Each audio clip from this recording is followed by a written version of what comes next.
Welcome to another edition of Food, Faith, and Feelings on Business RadioX. We are broadcasting live from the Subaru of Gwinnett studio inside the Sonesta Gwinnett Place Atlanta Hotel. The mission of Food, Faith, and Feelings is to walk with you on your journey to wholeness. Brought to you as an educational program under the nonprofit, the Manna Fund, our program is designed to help you better understand issues related to your physical and mental diet, what you consume that impacts your head, your heart, and your soul. We are thankful for our business partnership with Paradigm Security and Mr. Rick Strawn for providing this opportunity to come to you. We hope to enrich your lives as he has enriched ours. And so typically what I do each week is I have a guest. And I am not doing that today. Mike is here in the studio with me. However, sometimes when I am working with a client, I will go into what I call as a mini lecture. And it's basically just education that I like to help explain maybe what the situation is and help the person understand the circumstances and maybe navigate their way through. And so today I want to share information on navigating change. Why? Because I am going through change myself. And I'm not talking about the change. I'm talking about a very significant life experience.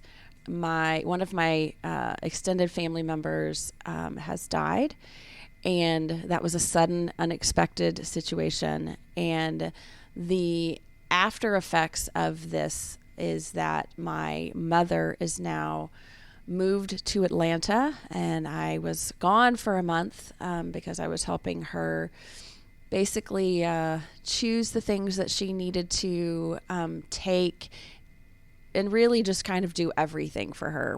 We're selling the house.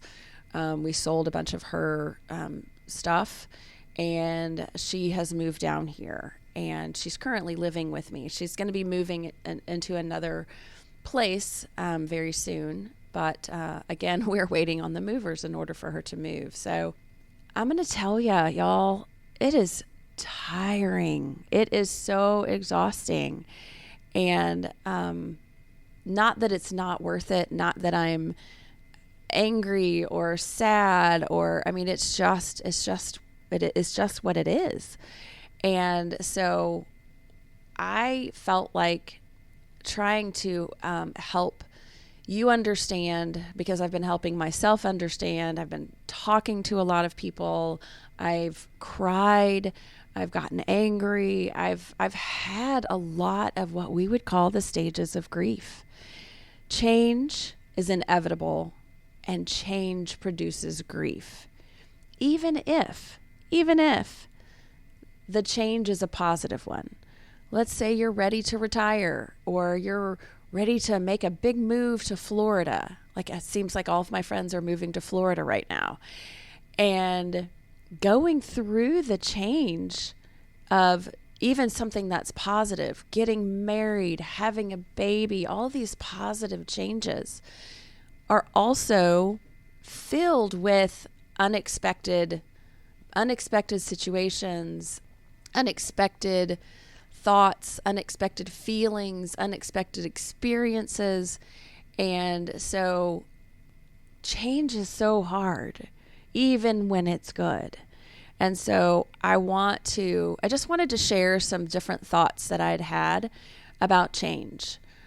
I'm just going to explain and identify a little bit about what I see, how I see change. So change is inevitable. It happens every single day of your life.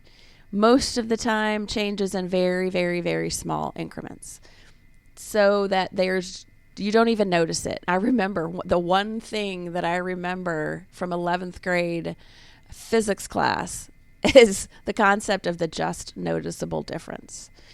And I use this all the time. The just noticeable difference happens when one of your senses picks up on a slight change.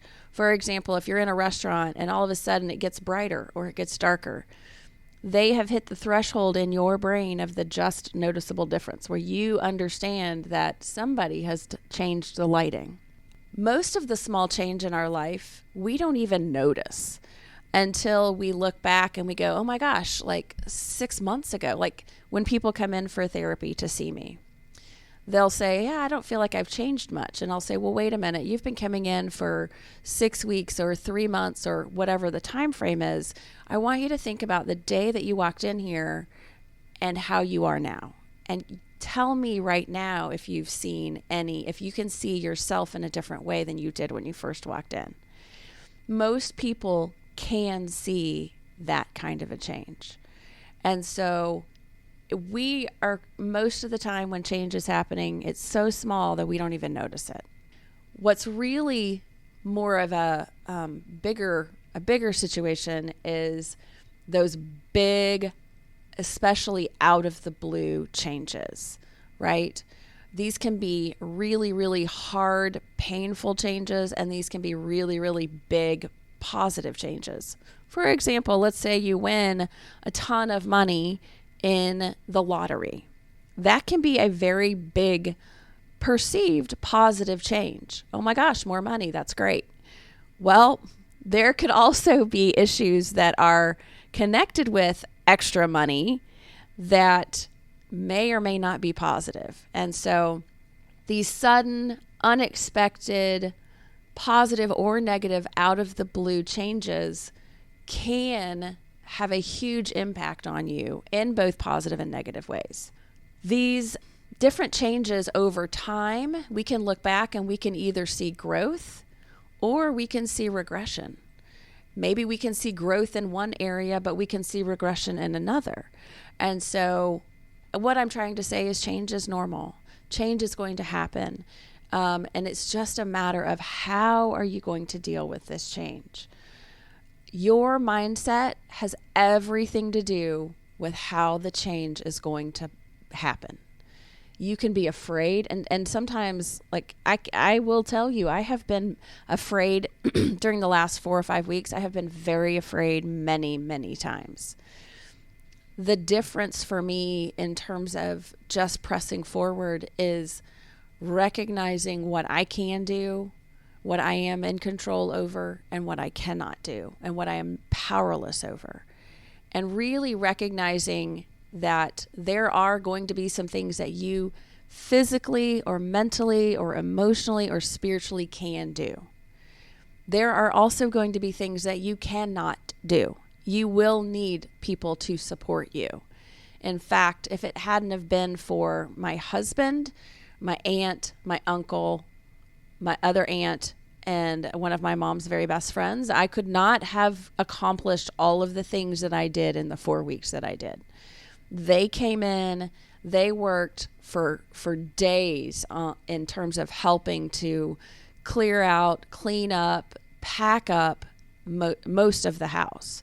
So there's all these other different changes that I went through as well, and things that I had to be responsible for. But if it hadn't been for those 5 people, I would still be there. I literally could not have done. I mean, they worked, that's the work of, 5 people, 5 days. That's a lot of work hours. That's like 125 work hours that it would have taken me forever to do. And so I want you to understand that you do need people to help you through change. If you don't have people, then you can go to a therapist. You can go somewhere where you can get some sort of support. There are support groups for just about everything nowadays. And so if you think that you are alone and you feel alone, then please take those steps and go and get some help and support and connection. In fact, one of the things that my mother has been so insistent upon and really laser focused on is going to a grief group. And so we have found her a grief group, and she has started the grief group, which is super important. She understands that she needs people to get through this. Something else about change is, like I've already said, is it creates a sense of grief and loss. Even a positive change, you're going to have a loss. If you move from Atlanta to Florida, you're going to lose a lot of people, a lot of connection, a lot of familiarity. You know, when you go to the grocery store and they change everything around because of reorganizing, and it irritates the stew out of you because now you have to look for 30 more minutes to try and find the pizza sauce. It's terrible. And so change, again, it can be costly. It can create a lot of grief. And I think a lot of people don't understand that change and grief are hand in hand. I know there's a lot of people out there that they have had a lot of loss in their life, and they have become very, very adept at weaving and bobbing. It's what I call weaving and bobbing and moving and navigating through these different situations and finding their new normal. That takes a lot of time. It takes intention.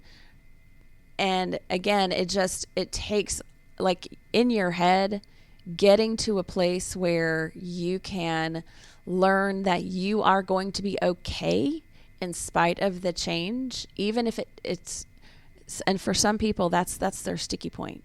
Like, they're so afraid of change that they don't believe that they're going to be okay.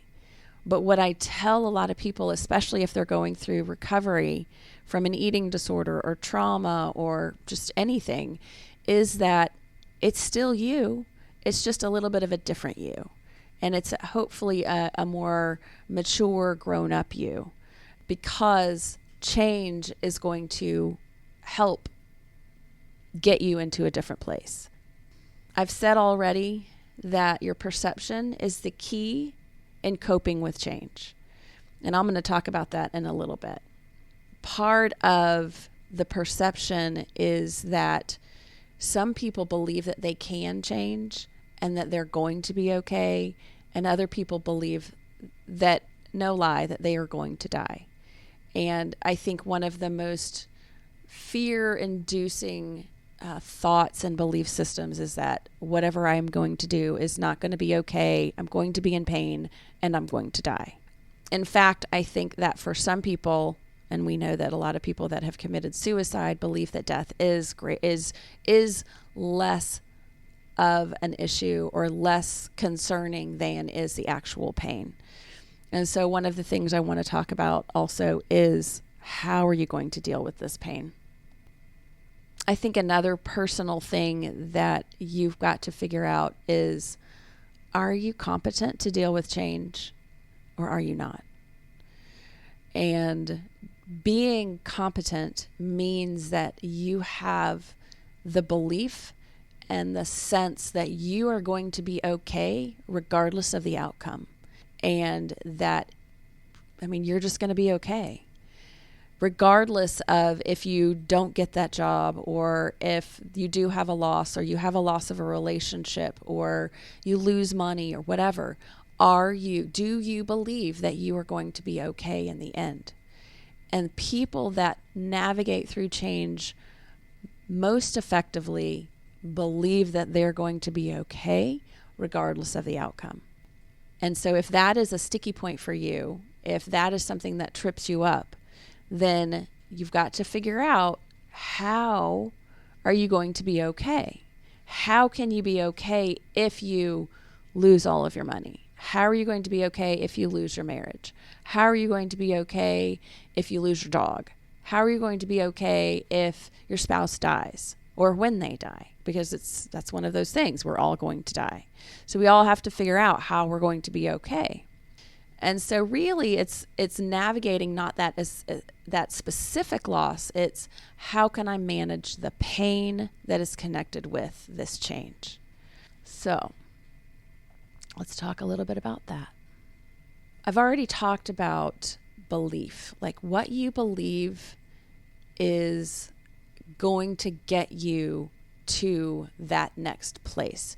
If you do not believe that you will be okay, and you feel powerless, and you believe that you're incompetent, you will always, I don't want to use the word always, you will remain a victim as long as you believe that you're not okay and that you can't get through it. because a victim is in pain and they don't know how to stop. They don't know how to stop the pain. And so one of the things that I want you to understand about transition and change and recovery and all these things is that pain is always inevitable. If you can learn how to manage and navigate the pain, and I don't mean avoid the pain. I don't mean ignore the pain. I don't mean pull up your bootstraps and just walk on. I mean, that is a way. But that is not a coping skill for getting through the pain. It is avoiding it for the moment, and you may have to do this for the next 50 years, but that doesn't mean that your pain goes away. This is why psychologists always want to ask you about your childhood, right? Is your childhood stuff okay? And if it's not, if you have an emotional response, then that pain still exists. And that pain will never go away until you learn to deal with it. And so how do you deal with pain? Well, one of the things that you need to do is acknowledge the pain. It's just stand there. I mean, this is why I believe that people that go in for therapy and look at death in the face are some of the most courageous human beings that I've ever met. People that come in my office are sitting there and I make them sort of sit in their crap. And if they are facing the things that are inside of them, because what's inside of us is often the most scary thing that we have to deal with. The stuff from our childhoods, the things that people teased us about, the way we looked. I mean, I know I was teased mercilessly because I had when I was going through my eating disorder recovery, I had a thyroid issue and I developed Graves' disease. And so my eyes bugged out. They wouldn't shut. I looked so different. In fact, I went into the hospital extremely thin and underweight, and I came out 50 pounds heavier with bulging eyes. I did not like who I was. I thought I was ugly. It was awful. But what I learned in my therapy during that time is that the pain inside of me was the most difficult thing that I had to deal with. And the greatest thing about it is I had already been through whatever the traumatic event was. And so I was already a survivor.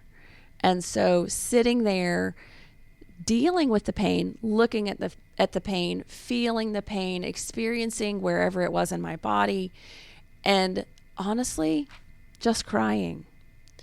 That is honestly the best way to deal with your pain.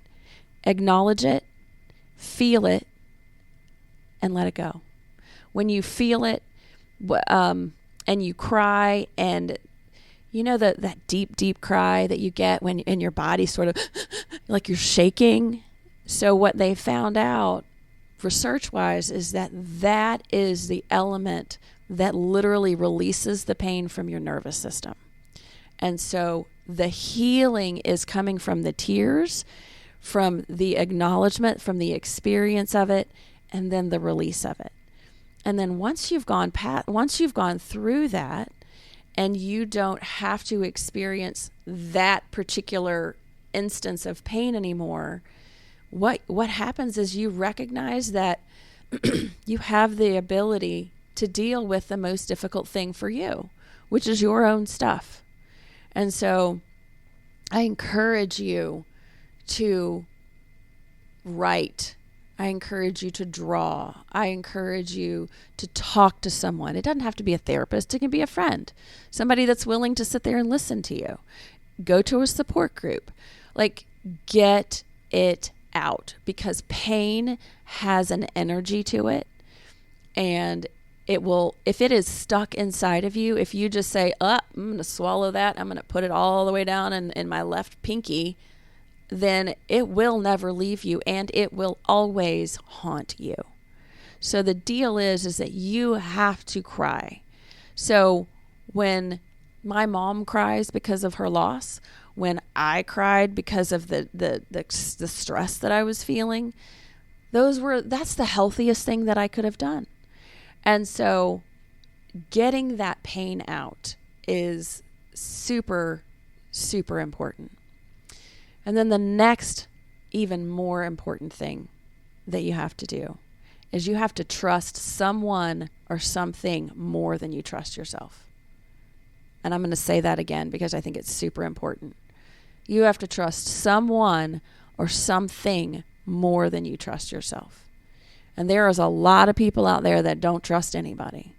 Well, let me tell you something. You're going to get stuck because you ain't the end all be all. And you're just not. My faith is in God and in Jesus Christ. And I have overcome so many things because of my faith in the triune God, Jesus, the Holy Spirit, and God. In fact, I'm going to share one of my favorite images and from a Bible story. It's in Mark. I think it's in Mark 4. I can't remember the exact location, but you can look through Mark 4 and read it. But it's when Jesus is in the boat with the guys, and they're going across a lake, and a storm comes, and Jesus is sleeping in the front of the boat, and these guys are like, dude, this is my take on it, okay? This is Jeannie Burnett take on this Bible story. Is they're like, Jesus, wake up, dude, we are going to die if you do not get up. Like, do something. And, Jesus is sleeping, right? And so apparently it's okay. They're not going to die. And so what Jesus does was he stood up, he calmed the storm, which in turn calmed the guys. And he said, do you not know who I am? You have God right here in front of you. And so I positioned a long time ago when I was going through a lot of business issues, positioned myself. And you're going to think this is, I don't know what you're going to think, but I'm spooning with Jesus. So I am nestled right up there. Jesus has got his arm around me. He is sleeping, and I might be looking at the storm, but I know that I am in the safest place that I could ever be. And that even if I don't see that I'm going to be okay, I know in my soul that I am going to be okay because I am choosing to have Jesus in the vision and in my life as I'm going through it. And so I want to pray for you. I want to hold your hand. I want to talk to you. And I want to encourage you that whatever the transition is, whatever the loss is, you are going to be okay. But please trust in someone and something more than yourself, and do not be afraid of your own pain. Deal with it. And that's all I got today, folks. I hope you've been encouraged. Thank you again for listening for today. I want to go ahead and do our verse of the week, and it is coming from Isaiah 43:19. See, I am doing a new thing.